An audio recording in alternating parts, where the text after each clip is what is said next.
Time to rock. I believe we are live. I don't know if everyone's been paying attention. I have not done this in a while. So we're going to have to see how this goes. By the way, we're at a hotel in Tel Aviv. I did a speed test. We're kind of right on the border of what's acceptable for a live stream. So we'll go ahead and try it. If things start cutting out for some reason, then... All right, guys, we just started and it already cut out. So we don't know if this will be possible. We'll go ahead and try it. But again, the internet was just on the borderline of what was acceptable. So if it's fluctuating, if it's going down and then up, then it's probably going to keep cutting out. So we'll probably just chat for a few. If it starts cutting out, if it does well, then we'll go ahead and stay on for a little while. But I'm hoping this works because Bobby and I are here with.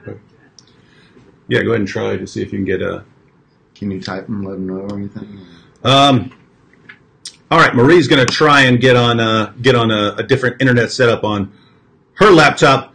Again, this is only lasting like 20 or 30 seconds. So worst case scenario, we'll just say hi to everyone, chat for a few minutes. It'll cut out a few times, but there are worse. Yeah, it's not giving me these other options. Yeah, so guys, this just isn't working. We have Sneakers Corner said the Arabs are blocking the feed. No, we just have a lousy internet connection. Was hoping it would work. It's not. So basically, we'll probably cut off in a couple minutes when this cuts off, and then I'll see if there's a way I can. We tried, ladies and gentlemen. We tried. Someone said, Bobby Conway looks like he's totally over this. Well, I'm totally over this too. No, I'm totally over this too. I'm here, bro. David needs a hug. David needs a hug, right? Yeah, we tried. It just sucks. Telespeed. We are in one of the most advanced cities in the world, Tel Aviv, and it's cutting out every couple seconds. Tighten up, Tel Aviv, especially this hotel. All right. Now, the paper we got when we got here said that there is an actual internet upgrade, but it didn't pop up. It says it will pop up as an option. It didn't pop up. All right, so guys, we're just going to talk for a couple minutes, just tell everyone what's going on. But we're obviously not going to do a long live stream with the internet cutting out. So Bobby, why don't you tell us? I couldn't even get that in. Bobby said, welcome to the 1 second apologist, and it cut out. I hope you guys caught that. Okay, yeah. Well, we're having a good time. We have a need for speed in Tel Aviv. Yeah. You know, we're having a tough time here, but yes, this has been a great trip. We're with the Israel Collective. We're with a group of apologists. Several of us are over here just scouting out the land, connecting, learning about the Palestinian-Israeli conflict. And it's just been a good time for us. I've been giving your man David here at Act 17 a hard time, really trying to provide pastoral support for him. He missed his calling. He should have been a counselor. A lot of empathy just flowing from him, a lot of tears. So I've just been here just trying to help him through this, you know, just loving on him and stuff like that. Yeah, I'm a sweet dude. You are a sweet dude. Yeah, so before this cuts out, I'm actually looking. It won't let me change the rate. Someone suggested in the chat changing the rate. So next time it cuts out, I'm going to try to change it, and that might actually, because right now I think it's high resolution. Setting it to a lower resolution might actually help. Yeah, guys, people mentioning Sam Shamoon. What did he say? Sam Shamoon is asking not to go and watch Hater David Wood. Yeah, I went over to his channel and I said, for everyone who doesn't want to be bored to death, and come over, leave him and come over and watch us. But Sam must be loving this. Yes. Sam must be loving it that our internet's cutting out. All right, it was people saying it's working now. We know it's working. It's working in like 20 to 30 second increments. But my wife called the desk and asked if there is the upgrade that the paper they gave us says there is. And they said, no, we're already on the fastest. So there's just a problem with the internet here. It's not good enough for live streams. Again, the next time it cuts. All right, that was the last chance. I changed the resolution to lower. So, if this doesn't work, there's just no way around it. But again, if you don't know this guy, this is Bobby Conway. He's called the 1 Minute Apologist, even though his videos are almost always longer than 1 minute. It's false advertising to suck people in. They think they're going to get a 1 minute answer, and then they get a 10 or 12 minute answer. Why do you call yourself the 1 Minute Apologist if all your videos are like an hour? No, they're not. They're not an hour long. They're generally short. They're like 3, 4, 5, 6 minutes. But explain that, and you've got about 20 seconds before the internet cuts out. The reason we go with 1 Minute Apologists is we just thought of a way to just provide opportunities to give credible answers to curious questions in a quick format, and then sometimes we just get a little bit stuck. You know, it takes a little longer than a minute, but we really do aspire to 1 minute. I think we're going to put a timer up and start going with the 60-second deal, you know. But false advertising, I mean, Act 17 apologetics, I mean, look at some of the stuff you're doing. I mean, what do you do with that? I mean, that's false advertising, right, bro? I mean, no? You're not feeling that? The Apostle Paul going to the capital of the intellectual world and defending the gospel. What's D-Wood doing? Going to the capital of the internet, YouTube, defending the gospel. Come on, man. We love D-Wood. You know, you've been out there on the Temple Mount causing trouble. What have you been doing, man? You make us nervous out here in the Holy Land, walking around with you with your camera, with your webcam attached to it. Got some good footage, though. Yeah, you did get some good footage. Louise called you 3 Minute Apologist. Louise is right. It turns out to be that way. But we're going to try to get it down to a minute, no doubt. But some of the people I have on are a little, voluble.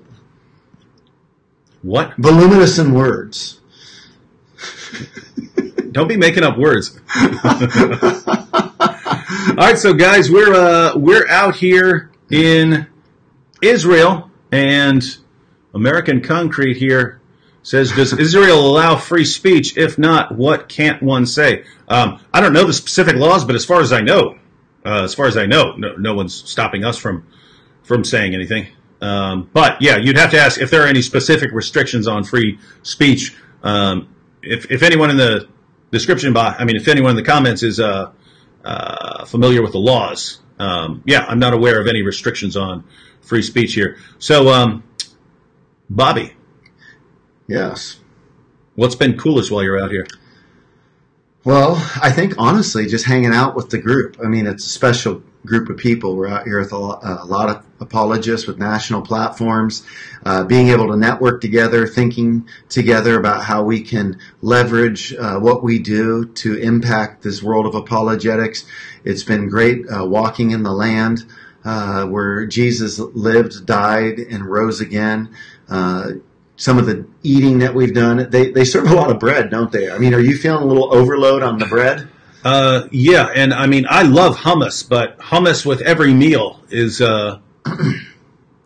There's kind of nothing I would like with like every meal. You know what I mean? But yeah. Breakfast, lunch, and dinner, there's hummus there. Yeah, and the breakfast is a little different, right? I mean, like very different. I don't like wake up and think I want some lettuce. Yeah, or fish and olives. Yeah, I'm good with fish and olives. I would love fish and olives for like lunch, but there's just something about like you got to be in the mood for lettuce, and the morning time just doesn't seem to be apropos for it, right? Mm-hmm.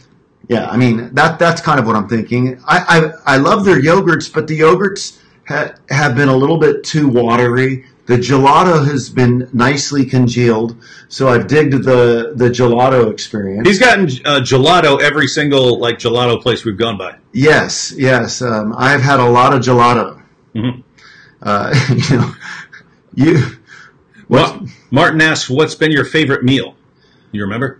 Wow. I mean, we have really eaten good, and I don't know which one has been my favorite meal. Do you know? No, they've all been awesome. Have you been working the falafel balls? All right, it went out again, but it was at least it was after a couple minutes. So yeah. Maybe the lower resolution is helping. Again, we're not going to go too long. It's a little too frustrating with the internet cutting out left and right. But we went to a Druze village. The Druze they were sort of a heretical offshoot of Islam. I think they divided from Islam about 1,000 years ago, and they believe in things like reincarnation. They supposedly trace their beliefs back to Jethro. That's Moses' father-in-law, and they believe that he was a prophet who believed in their religion. But I'd heard that they make the best falafel, and that was correct. That was correct. You can't beat their falafel. They delivered, right? I am ruined on falafel. Everywhere else I go now, it's just not up to par. Yeah. So anyway, guys, a lot of the names of stuff, I just don't know. They've been piling food in front of us and giving us 10 different things at different meals, and I just don't know all the names. But I'm a simple guy, so I like shawarma and kebabs and stuff like that. So yeah, the shawarma is good, isn't it? It's good. It's good stuff. Yeah. Let's see. Isaac said, Druze are basically Muslims plus Jews plus Christians. They're even more than that with beliefs like reincarnation and all kinds of things. And they don't, proselytizing has been banned by some Druze leader a long time ago. So you kind of only become a Druze by being born into that community. Yep, so interesting stuff. Tippy Bear says, thank you for having Bobby Conway. Would love to see you two minus the buffering. Yeah, once we get back to the US, we'll have to do a live stream. I can have you on by Skype, and then it does help that you are the 1 minute apologist and are used to saying things in a concise fashion since our time is limited. All right, so you're planning on upping your game in the very near future. Is that not correct? On YouTube? Because you've been giving me such a hard time, David. You've definitely let me know that you kind of corner the market in the apologetics YouTube world. What did I say earlier today? I turned to you and I go, why no one likes you? Because I haven't been on Act 17 yet, dude. No, he's got a big channel. He's got over 50,000. So that's on the high end of Christian apologetics channels.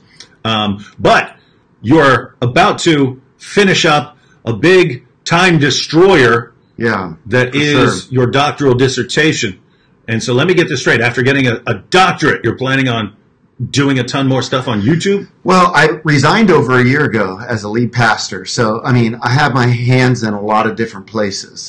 Writing books, doing the 1 minute apologist, speaking, and, all this kind of stuff. PhD work in philosophy of religion, moral philosophy, and the moral argument from guilt that I've developed.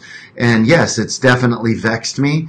And so I'm so stoked to be wrapping that up. And, the 1 minute apologist, one of these ministries that has grown the way it has, but with not a ton of attention. And so my teammate, our chief executive producer, Tim Hull, is been brought on, and we're planning to really put a lot of focus there. You've been great, by the way, and I thank you for your coaching. You know a ton about this stuff. So, to your audience, I just say, I look to David as somebody that I have lots to learn from and how to make the channel better, for sure, because I really want to figure this out. Doing more social media, connecting with you guys,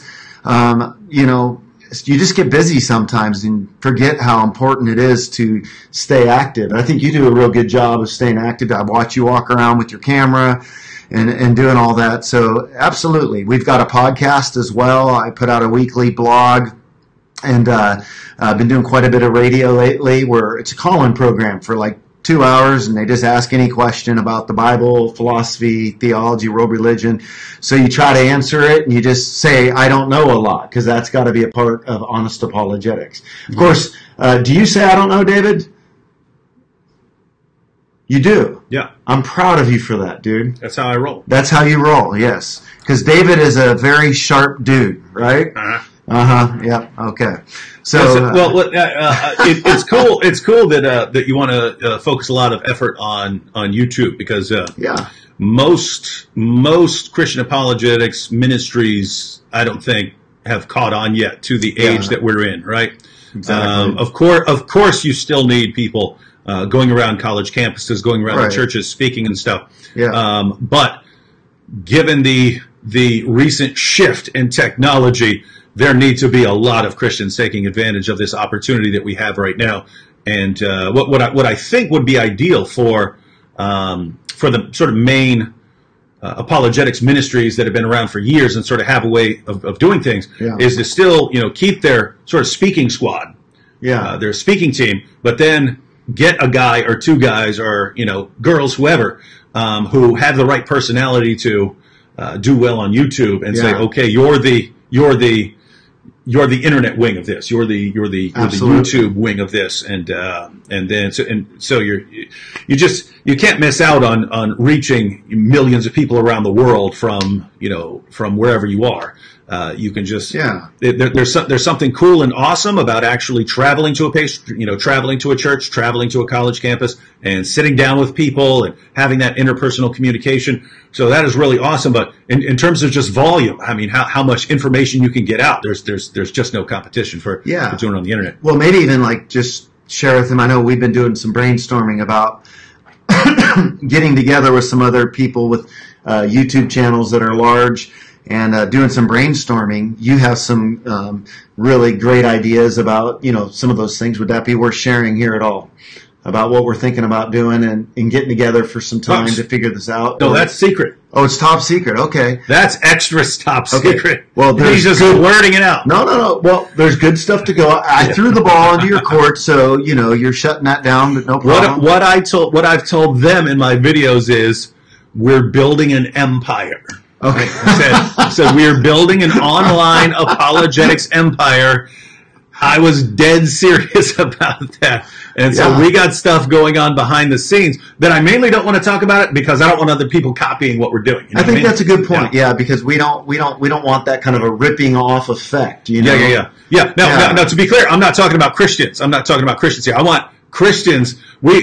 Our basic plan is we're going to develop we're going to build an empire and then try to help all other Christian ministries with what they're doing so they can up their internet game. Well, so what I mean is I don't want keyboard jihadis imitating what we're doing because we're doing some pretty high level stuff behind the scenes that you just pointed to a comment. Romans 10:9 was asking if I'm going to be featuring you on the 1 Minute Apologist with any videos on Islam. We've done it wasn't on Islam. Oh, right? It wasn't on Islam. Okay, I thought it was. No, don't you remember what we talked about? Oh, no. Somebody was asking if I was going to have some stuff with you on Islam specifically, and we will be doing that because when we get together, I'll just have Tim bring down our set, and we'll just sit down and get a bunch of videos of David doing that for sure. Yeah, but you did record some videos with me. Yes, and some of those are going to be coming out. That was a lot of fun. I actually talked to David. My research is on the moral argument from guilt. And I talked to David about, he doesn't feel guilt. And so one of my questions to him was, how do you recognize guilt if you don't feel guilt? And we had a lot of good time talking about that because I talk about David in my research, how as somebody who is a psychopath and talks about that element that you don't feel guilt, but you recognize guilt. You can recognize I've done wrong, and it's pretty powerful to think about. So we got some good videos where I kind of get into the mindset of David that I think I try to tap into some questions that maybe people don't feel comfortable just coming straight out and asking you, that you kind of gave me access and said, go for it. You can ask me whatever. And I really took some time to do that. You did an amazing job on these videos. I hope it'll really be a source of encouragement to your audience as well. And it's actually, I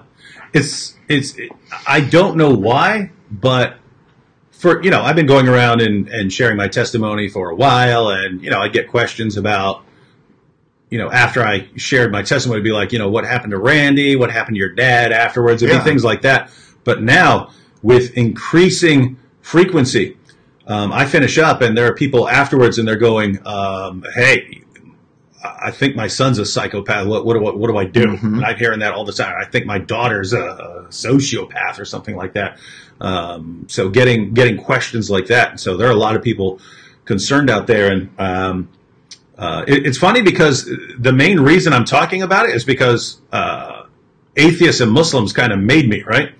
For years, I would mention that I'm a former atheist, and it was actually John Loftus, the atheist, and a couple others who kept saying, because they think that they think that people who claim they think that people who claim to be ex-atheists are just like trying to score points. So they kept saying they want to know, what kind of atheist were you? Were you a serious atheist? So it was actually that. That's why getting those challenges. Tell us your real story. Tell us how devout of an atheist you were. That's kind of why I made that video, right? That was okay. I need to go ahead and make a video, and I wanted to do it in creative fashion. I didn't mention being a psychopath in that video, but other people started saying, "Hey, you're a psychopath. You're a psychopath," and And then Muslims started throwing that around. He's a psychopath. Don't listen to him. He's a psychopath. Yeah. But I don't. I mean, it's true, right? I mean, I've actually been diagnosed with that. So I didn't want people like using it as a weapon, and you kind of can't if I just own it, right? Yeah. if I talk about it. But what I found in the process is it's kind of important because my background, I grew up and I had these problems, but no one explains it to you, right? You don't know what a psychopath is. You just know that you're behaving differently. And so if no one discusses that, no one spots you. Yeah. It's easier to spot a sociopath. We talk about this in the videos. You can sometimes spot a sociopath because they don't do well at adapting. Yeah. A psychopath actually adapts. They learn to mimic people's emotional reactions. Even though they're not feeling the emotion, they see other people reacting in a certain way, and they do the same thing. They become actors, right? So they're harder to spot. So anyways, so the point is, there are people who are growing up who are psychopaths, yeah, and are never told anything about that, or never told why they're different, or never told, hey guys, this is actually a problem that lots of people have, yep, and you need to take steps to deal with it. They're not told that. They're left to kind of figure things out on their own, and there can be some bad problems with that, because I think around 50% of serial killers are psychopaths who just didn't know anything about it. They have no idea why they want to do some of the things that they do. Well, one of the things that I appreciate about you talking about this is because, especially with all the talking about mental health and mental illness, I'm somebody, that has struggled my entire life with anxiety. I'm 46 now, but when I turned about 40, I sunk into depression. Literally, where I didn't even want to be alive. It was overwhelming. Ended up on antidepressants and counseling, and just with my addiction background and alcoholism recovery in that area, I want to speak out too. And I think that guys like you and me that know what it's like to struggle with mental illness, but then also know the redemptive plan that the Lord offers us, I think that we need to be able to, the church says everything's a moral issue at times, a lot of the church. I think we're making a lot of progress with mental health. The world's like, oh, it's always a mental health issue. And I just think we need to be a voice on, sometimes there is some mental health stuff going on there. And I appreciate you talking about, because, it seems like that would be hard. Is it hard for you at all to talk about? Like, I think people might be more nervous to bring questions up with you. Okay, the word psychopath has stigma. Is it hard for you to talk about it? And if so, why? If not, why? And then why do you think it's hard for people to talk to you in that way? Do you feel like people don't know how to broach that subject with you necessarily? I don't know. I think people are fine talking about it. Normally you wouldn't, just because it's kind of like a distraction, right? Yeah. You got all these things you want to talk about, and then there's this side issue that you kind of don't see the point of talking about, but there are people who want to talk about it, so you kind of talk about it. So it's kind of feels like a distraction, but yeah, over time I'm just realizing, all right, people do need to talk about this. Absolutely. And it's kind of good that you've had struggles, because I watched a couple of your videos years ago, and I was like, who is this perfect Christian and his perfect hair and his perfect production, his perfectly produced videos? Can't work with this guy. Who can work with this guy, right? Oh man, well, and then hanging out with you, you're all screwed up, man. yeah. You guys have no idea this dude is messed up. Well, I can work with that, right? That's all the Christians I knew for years. Yeah. After I became a Christian, we're all messed up dudes. So, well, I hate to even think that just a highly produced video could ever send that message, because just the whole leadership style I've always had has just been to throw my heart on a table and say to the guy, hey man, in my first year of sobriety, over 400 AA meetings, like I just lay my heart out there. So I would never want that to come across. I guess that's a problem with having the 1 minute apologist, right? You need more time to live stream to say, hey, when I served as a pastor, I was Pastor Panic. I offered up my contribution to world worry on a daily basis. I know what it's like to struggle with marriage issues. I know what it's like to feel like a big, massive failure as a parent. I know what it's like to struggle budgeting. I know what it's like to feel anxious and worried and fearful and depressed and desiring things I shouldn't desire. So yeah, just because I'm a Christian, I don't have it all together. In fact, I got into apologetics, David, because I was into evangelism. And while I was doing evangelism, people were asking me questions I didn't know the answer to. But then I ended up struggling with horrific doubts, and apologetics helped me in that. And so in the world of apologetics, I didn't get into it because I was some naturally born academic. I was so uneducated, I failed the ASVAB 3 times to get in the military because I was such a partier. What a loser. What a loser, exactly. See? So I told you he was a loser. Exactly, right? The Losers Club, right? Hey, welcome to the Losers Club with Bobby Conway and David Wood. We're here to help you.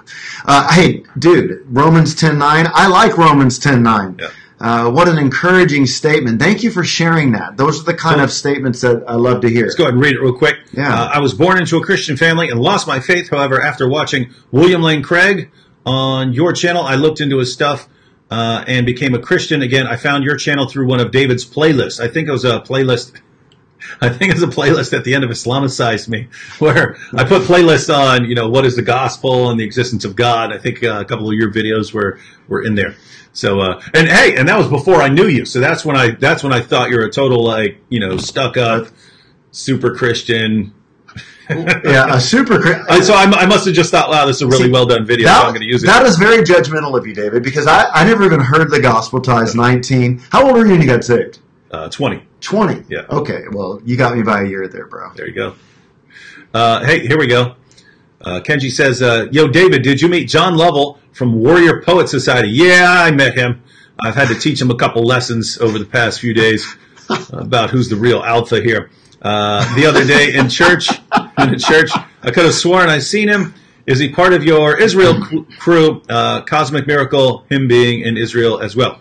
No, he's actually part of the group we're with. And, yeah, he's pretty cool. My discussions with him are usually making fun of him, and then he's making fun of me, and I make fun of his YouTube channel. I keep going like this every time I walk by, because he has, for those of you who don't know him, the Warrior Poet Society, he's an ex-Army Ranger, so he's Special Forces, and so he does, self-defense videos and what to do in these various scenarios. But, he does gun stuff. So he does gun stuff on his channel. So every time I walk by, I go, and whenever he talks about his videos, I go, look, and anyone can go on there and get some guns and go, people are going to watch it, man. That doesn't mean you have a good channel. But it's cool. He puts up with it. And the other thing I talk to him about is I'll put him in all these scenarios. I'll come up behind him while he's sitting down, and I'll say, "All right," and I'll reach over him like this, and I'll say, "Suppose I just put a garrote around your neck, and I say, I own you. Do exactly what I say." And he'll say, "Well, I would just have to do what you say," because I'm thinking, okay, what self-defense method does he have if someone just came and put a garrote around his throat? And all these situations I'm giving him, he's like, "Nope, I'm dead. I'd be dead." So I'm like, gosh, man. So, yeah. Well, what would you do if somebody came up and put a garrote on you? Well, that's the thing. I kind of didn't know. I specifically said in a car seat, you get into your car, you get up to the wheel, and someone you didn't see in the back seat puts a garrote around your throat and, says, "Hey, you better do what I say." I had a couple of, I was like, "Hey, you don't have some cool thing where you flip your feet back up over your head and mess them up?" Or I suggested, I said, "Hey, if you slammed your feet, if you kicked back hard and made your car seat go back, What about that? He said that would be basically useless because, you know, it's just your seat that's going to hit him. He's still going to have you around the neck. He said if you're driving, that's better because you could always just ram into a telephone pole, and if he's not buckled in, he'll go flying. Yeah. But he said basically in that situation, if you don't have a gun, you're probably toast. So that's how our conversations go. And, you know, I say, what if a guy shows up with a gun? He says, well, then you're dead. And I go, well, what if I charge him? And he says, you're going to get killed. And I say, yeah, but I mean, 50 Cent got shot like 9 times. He took it. I could take like 10, right? So he doesn't think I would survive most of my actual theoretical solutions. But yeah, I'm actually planning on going live. I don't know about the internet situation. We'll see if it improves at all.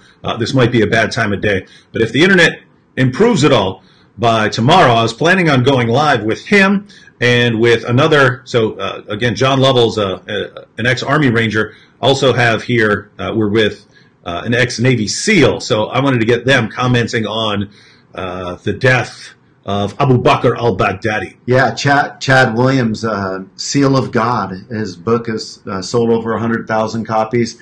It was fun. I was just with him on the roof before I came down to your room.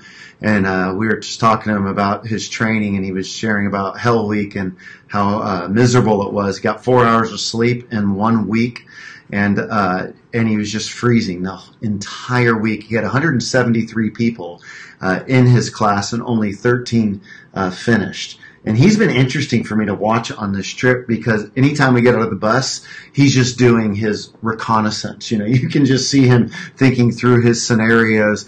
Sharp dude. I'm looking forward to. He lives in Huntington Beach, so about 20 minutes from where I live in South Orange County, and so I'm just really looking forward to connecting more with him as well. So you're gonna have him on tomorrow? In theory, well, I'll run some speed tests on the internet if it's looking better, because when we got to the hotel, it was running stronger than it is now. Okay. So it might just be better during the day when people are like out and stuff, rather than at night when they're back and they're on their laptops and stuff. All right. Here's a question about methodology. I get your perspective on this because you're like super nice guy on video. But I'm a jerk. Yeah, when it's just hanging out, you're a total jerk, like me. Are you saying I'm a hypocrite? The two faces of Bobby Conway.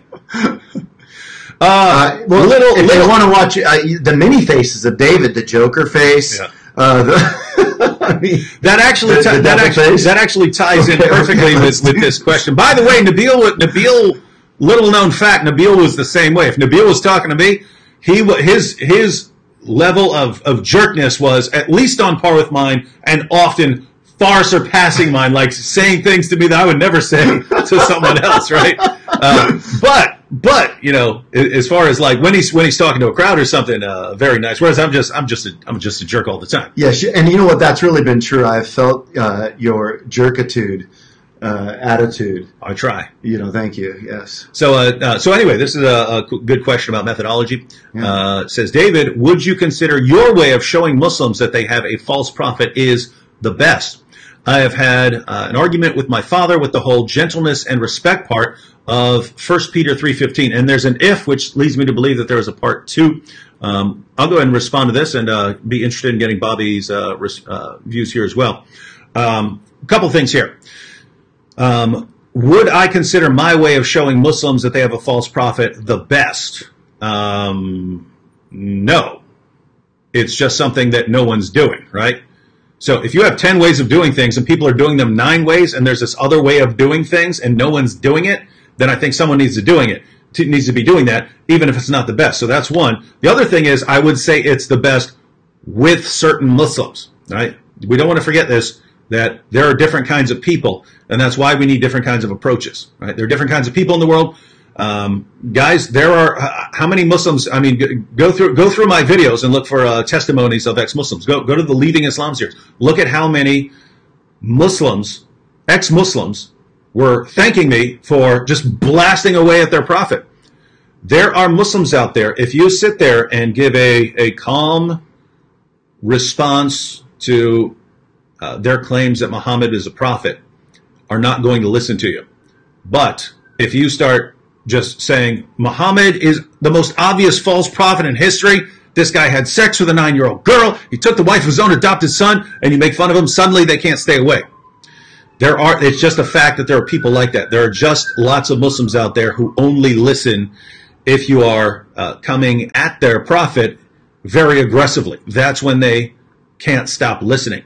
So that might be, my approach might be horrible for a Muslim who's not like that, for a Muslim who is, just wants a nice, peaceful discussion. But guess what? I wouldn't use that approach with a Muslim like that, right? It depends. It depends on the person. As far as 1 Peter 3:15, I think this passage is massively misused. If we were to interpret 1 Peter 3:15 the way people are using it, the way Christians are using it to mean, hey, you should always say everything in gentleness and respect, then guess what? Who in the New Testament, who in the Bible doesn't fail that test? Jesus fails that test. If that's your criterion, hey, you always need to say everything with gentleness and respect. What do you do with Jesus saying, woe unto you, scribes and Pharisees, you hypocrites, you whitewashed tombs, you brood of vipers, you serpents? What do you do with that, right? That's not gentleness and it's not respect. He's showing contempt for them, and he's heaping abuse on them. So did the Apostle Paul in certain situations. And here's what's interesting. When you see people like Jesus, or you go to the Old Testament, people like Elijah, people like Jesus, when do they use ridicule and mockery? They generally use it with religious leaders who are leading other people astray. Mm-hmm. When do I use it? With Muhammad, the ultimate religious leader who is leading people astray. Mm-hmm. So I believe I'm kind of following the Bible on this one. If you look at what 1 Peter 3:15 actually says, it doesn't say, hey, even if you're addressing a false ideology and a false prophet who's leading people astray, always say everything with gentleness and respect. It's not what it says. It says, someone comes to you and asks you for a reason for the hope that you have. And if you look at the context, it's actually people asking you this in a context of you being persecuted and things like that, right? But it's in the context of someone coming and saying, hey, I want to know why you have this hope. Now, in my videos, if someone says, hey, David, I want to know why you have this hope in Jesus Christ, do I mock them? No. Mock a false prophet. Why? Because that is the biblical pattern, right? So I think I am following the Bible here. With that said, there are all kinds of Muslims out there. There are all kinds of people out there. So different approaches. I don't think most Christians should respond the way I do. I think someone needs to respond the way I do. And so if someone needs to do it, it might as well be me, because I'm built for this. All right. Any thoughts on that? What are your thoughts on that, by the way? Because you're Mr. Goody Two Shoes. Oh, let me give you my nice little answer, bibbidi bobbidi, right? You see him mocking what I anyway. No, I think that there's this. Paul says, I become all things to all people so that I might win some. And I think that we do have to understand who we're talking to. I think that was a great answer. It tends to be with the religious people or with self-righteous people. If you're dealing with a fundamentalist like new atheists, depending upon a particular Muslim and their stance towards things, you might have to be strong with people. Yeah, we want to be gentle. We want to be kind. We want to be respectful. We want to be loving. We're not looking to make enemies. We want to build friendship and connections and have allies, for sure. And that's what I would always want to be my approach. But sometimes that meekness is perceived as weakness. And I think that I haven't personally had the opportunity to come across a lot of Muslims in my life. I love Muslims. I would definitely want to present a case for Christianity. But if I felt like someone was coming strong at me, even in a debate situation, there are some people in a debate situation, they walk all over you if you're too soft. So you have to kind of match strength with strength. And it's just part of, building out that respect that you're trying to get. And I think you can get away with things that other people can't, for sure. And I do think that it's harder for more of your golden retriever personality to kind of be a Doberman Pinscher. For me, I definitely would prefer the gentle side, but can be strong if I have to. So I think it absolutely, as you said, just becoming all things to all people. Mm-hmm. And again, that's what you find in the Bible, right? Yeah. I heard, I think it was his name John Eldridge. He asked years ago. He said, "Who was Jesus more like, Mother Teresa or William Wallace?" William Wallace from Braveheart. And he said, lots of people in America would say, "Oh, he's more like Mother Teresa, caring for the poor." He said, "No, it depends on who you are, right? It depends on who you are, which is going to determine how he was coming at you. If you were a prideful religious leader or something like that who's oppressing other people, Jesus was coming to pick a fight with you, right? Not a physical fight. He's coming to pick a fight, right? He's coming to start an argument. He's going to put you in your place. If you were a social outcast, a leper or something like that, he came to you with nothing but love. So, yep, different situations, ladies and gentlemen. Here's a funny one. Benny says, "Brother David, what happened between you and Sam?" Benny, if you don't understand sarcasm and joking, then probably not best to follow my arguments with Sam. So I would go on to Sam's live stream, which I did a little while ago, and I said, "Hey, if you don't want to be bored out of your mind, then leave Sam's live stream and come watch ours." And then Sam started talking trash about our live stream, telling people not to watch it. We're just going to put everyone to sleep. So if you don't understand joking, then don't pay any attention to that stuff, because we're joking. That's how we come at each other. And if you're not familiar with that, you're gonna have a problem understanding like half of everything I say during my daily life, because I'm usually messing with somebody. All right, well, it's 11:46. I'm glad that this is working. I'm glad this internet is working a little better now that we've gone with a lower resolution. Look where we are. I'm scrolling through the comments. Yeah. These are all the comments that have been posted. We're up in like we're still up in the first quarter. All right, guys, since we don't have, oh, hey, Brian of London is in Tel Aviv. Well, that's cool. I remember getting a message. Here's the thing, guys. I've gotten like probably 30 messages from people who want to see me in Israel, but up until like today, our schedule has just been jam-packed, right? It's jam-packed. Like even when it says, "Oh, you have this time to go off and have dinner yourself" or something like that, it's usually a pretty short time because our days are just packed. Oh, and then mine was even worse because I've been uploading videos. So we get back to the hotel and people go to sleep, and I have to start downloading, putting footage on my laptop and then editing and then posting the video and stuff. So I've been getting like 4 hours sleep a night. But I've gotten a ton of messages from people who wanted to try and see us while we're in Israel. Brian of London, if he's actually in the same area with us, tell Brian to go ahead and send me a message. I remember getting one from him, probably 3 or 4 days ago or something like that. But I was getting a bunch of them. But yeah, tell him to send me another message because we're leaving tomorrow evening. So tomorrow would be the last opportunity. Here's one. David, what did the Muslim following you at the mosque want? That's actually condensed because I recorded a ton of footage and then have to, condense some parts. But it was actually two. It was actually two. There's one when I was walking around. There's the guy and you can hear him. He says, "Are you a Muslim?" And I said, "No." And he says, "You're not a Muslim?" And just to try and de-escalate, I turned off my camera at that point. But he got on the walkie-talkies. He's security. He got on the walkie-talkie and he started yelling a bunch of stuff into the walkie-talkie. So I turned around and walked away. Then I walked around for a little while. Then when I came back up, that's when I came back to get a picture of the sort of demon head. And as I was walking up there, I noticed a guy following me, but he's following me like probably 50 feet away. But wherever I would go, he's following me. And he's got a walkie-talkie in his hand.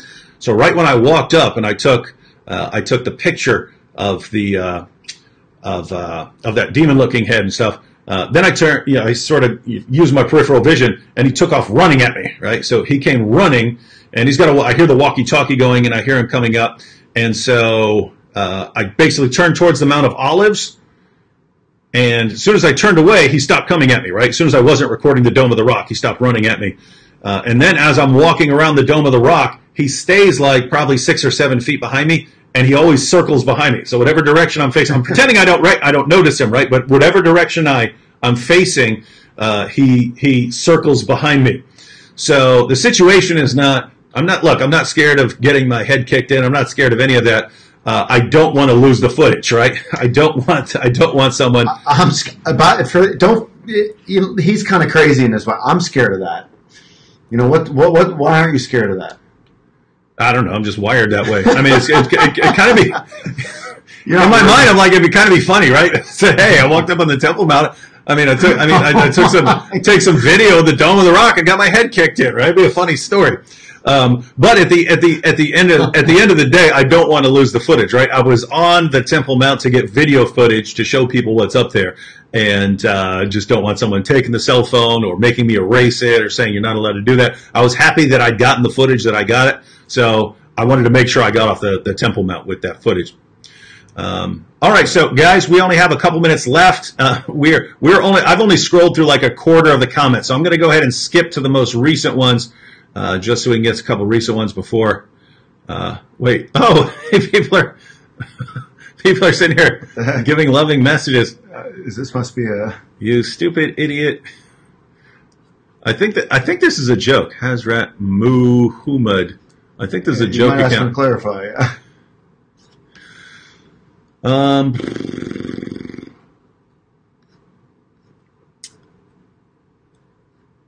All right.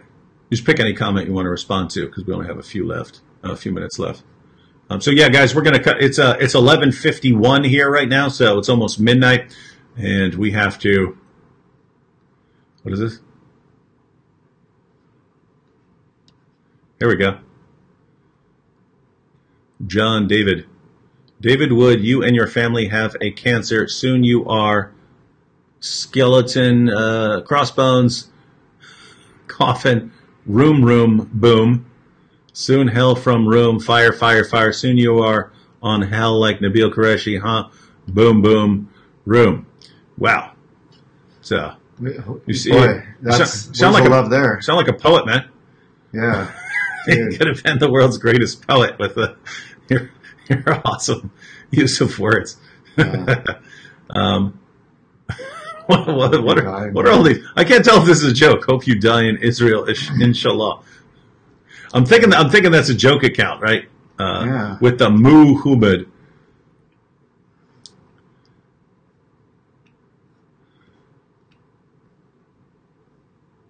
All right, here we go. This is I haven't even read this entire comment, but it's asking about an approach. So, Bobby, could you recommend an approach for an atheist who has indicated that he has rejected all Abrahamic religions and that he does not need an angry and jealous God? Wow. Ezri, that's a big question. Can you recommend an approach for an atheist who's indicated that he's rejected all Abrahamic religions? One of the things that that I think can be helpful when talking to an atheist, even before getting to Christianity, is talking through arguments for the existence of God and why philosophically we might believe in the cosmological or the teleological argument. I think the moral argument can be good, and we can detect something about the nature of God. So, for example, even in my moral argument from guilt, I talk about how our guilt can indicate something about the nature of God. For example, that God would be good, personal, all-knowing, a moral lawgiver, and fit to judge.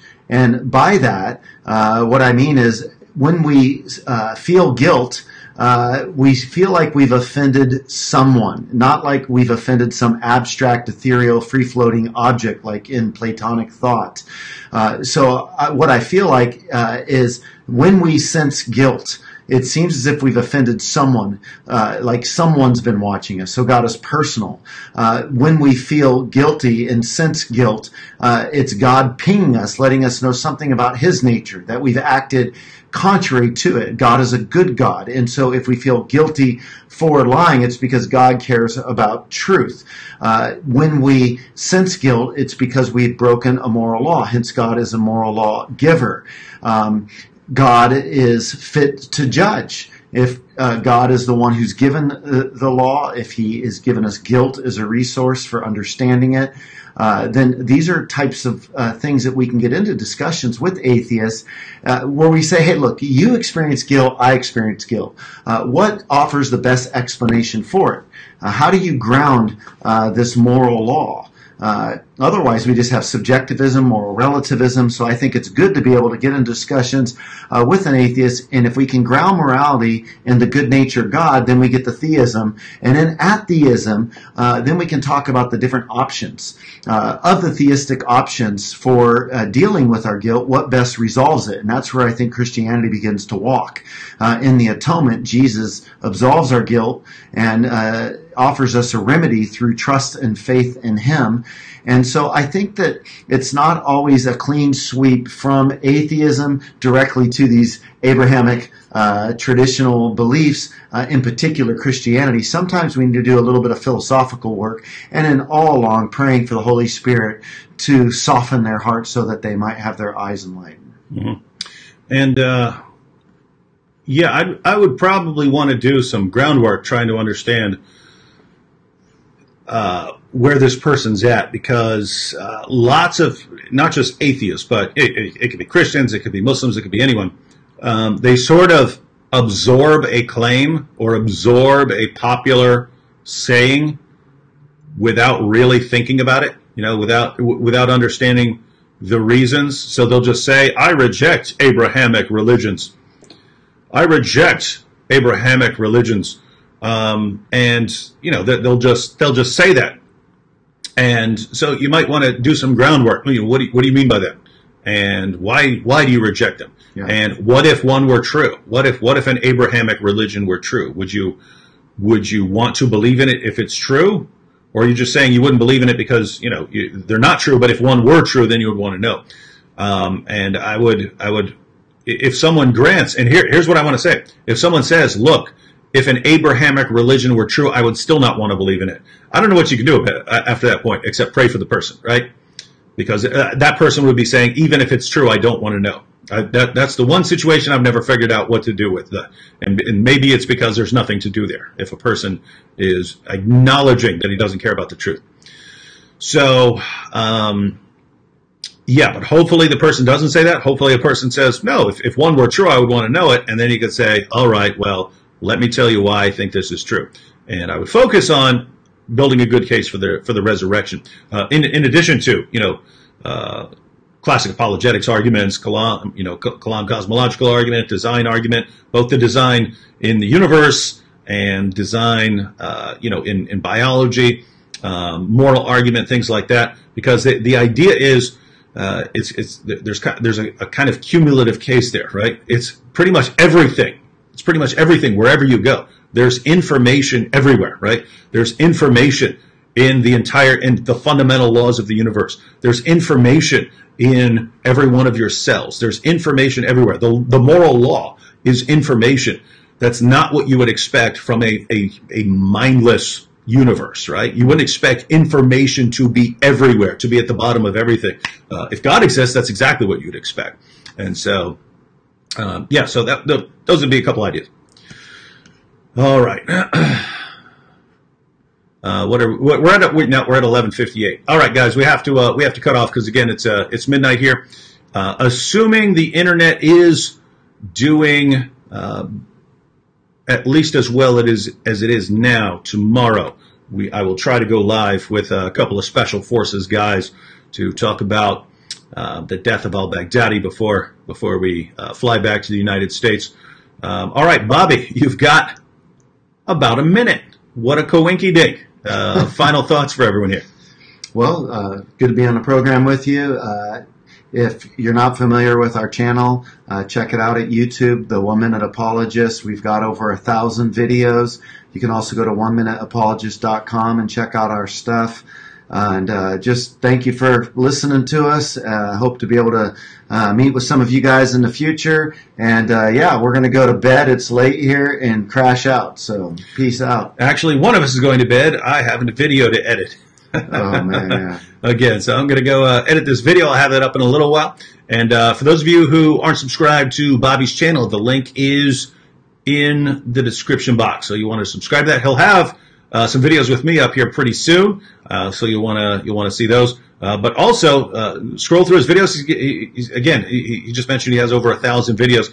Basically, there are subjects in there that are relevant to everyone. So there will also be topics in there you're not interested in. So scroll through those. and find the stuff you're interested in, and he'll give you some concise responses. All right. Hopefully see everyone tomorrow. If not, I plan on starting up live streams again once I'm back in the U.S. So see you soon.